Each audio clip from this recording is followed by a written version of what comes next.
Eleição e predestinação. João Calvino, 1509-1564.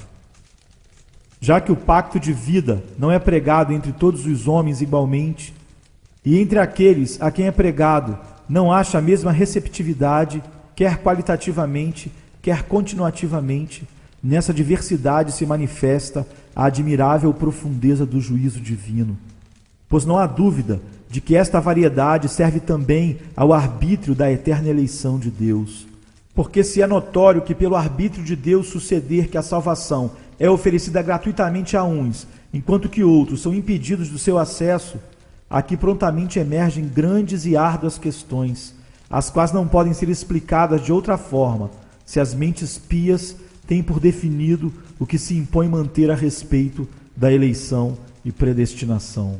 Questão assaz intrincada, como parece a muitos, porquanto pensam não ser de modo algum coerente que de tal multidão comum dos homens, uns sejam predestinados à salvação, outros à perdição.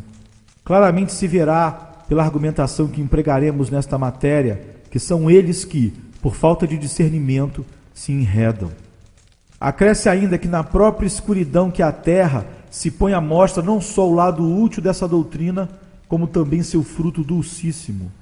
Jamais haveremos de ser claramente persuadidos, como convém, de que nossa salvação flui da fonte da graciosa misericórdia de Deus, até que sua eterna eleição se nos faça conhecida, a qual, mercê deste contraste, ilumina a graça de Deus, a saber, que Ele não adota a esperança da salvação a todos indiscriminadamente, ao contrário, Ele dá a uns o que nega a outros.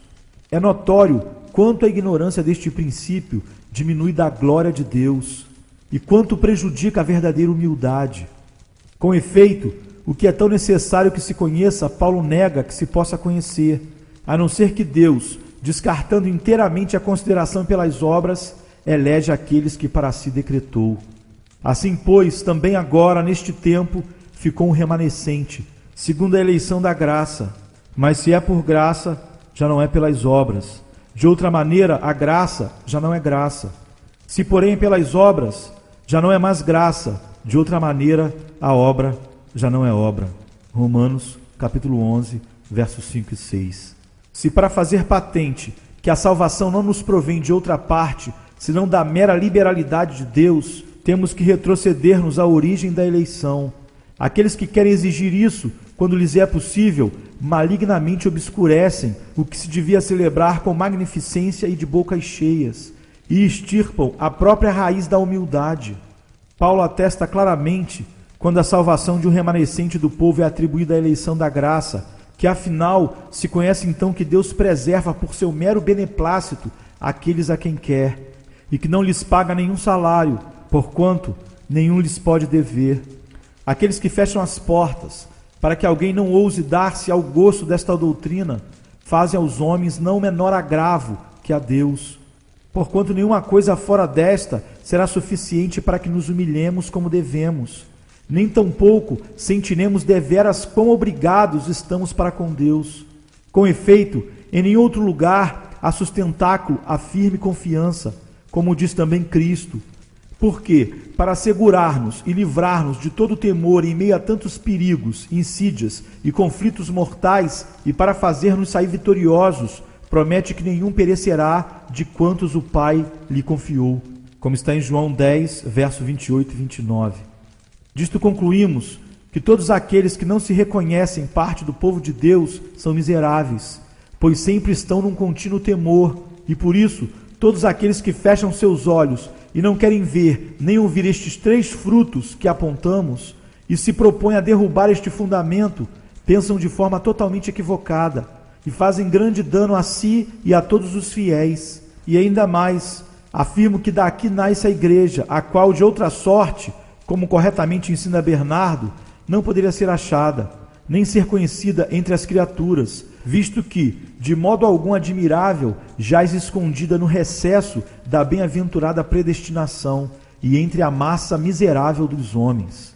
Antes, porém, de entrar na matéria propriamente dita, tem que abordar previamente em 2 lugares distintos duplo gênero de homens.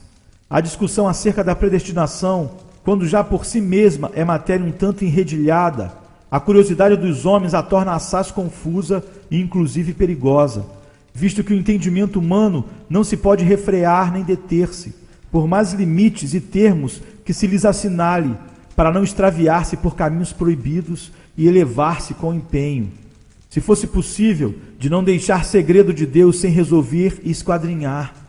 Quando vemos a muitos, a cada passo, arrojar-se a esta audácia e improbidade, e entre esses, alguns de outro modo não maus, importa que sejam, em tempo oportuno, advertidos, sobre qual lhes é nesta parte a medida do seu dever.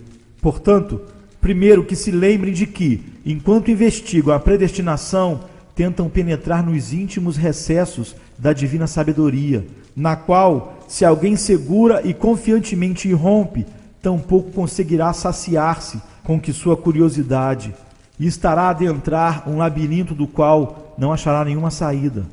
Pois não é justo que impunemente procure o homem devassar as coisas que o Senhor quis que fossem escondidas em si próprio e esquadrinhe desde a própria eternidade a sublimidade da sabedoria que ele quis que seja adorada e não que seja aprendida, para que também por meio dela ele viesse a ser admirado.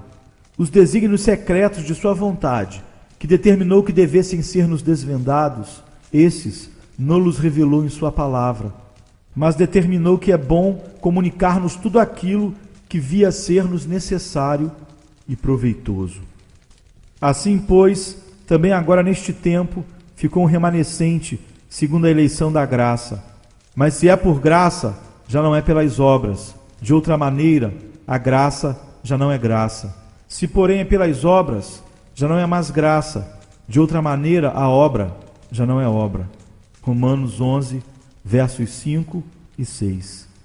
João Calvino, 1509, 1564. You're my beloved, you're my bride, to sing